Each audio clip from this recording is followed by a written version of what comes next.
बिस्मिल्लाहिर्रहमानिर्रहीम। अस्सलाम वालेकुम नाज़रीन, नेशनल न्यूज़ के साथ मैं हूँ आतिफा बलोच। शामिल करते हैं आज की अहम इलाकाई खबरें।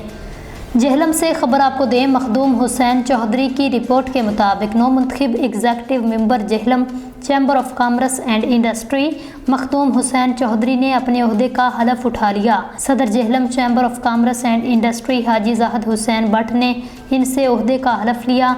सीनियर नायब सदर Jhelum Chamber of Commerce and Industry Saif Riaz भी इस मौका पर मौजूद थे। सदर Jhelum Chamber of Commerce and Industry Haji Zahid Hussain Bhatt ने इस मौका पर कहा, उम्मीद है मेरी तमाम टीम इंशाअल्लाह Jhelum Chamber of Commerce and industry की बेहतरी के लिए सर तोड़कर कोशिश करेगी। ख़ास तौर पर मुझे मखदूम साहब से बहुत ज़्यादा तवक्कात हैं।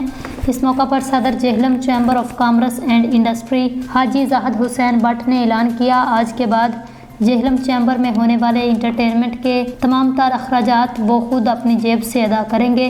चैम्बर के अकाउंट से इस मद में कोई खर्चा नहीं किया जाएगा। इस मौका पर मौजूद साबक सदर डॉक्टर कौसर नाहिद अनवर और साबक सदर चौधरी शकील अहमद और एग्जीक्यूटिव मेंबर FPCCI राजा तलत महमूद ने मखदूम हुसैन चौधरी को मुबारकबाद दी और सदर के ऐलान का खैर मकदम किया।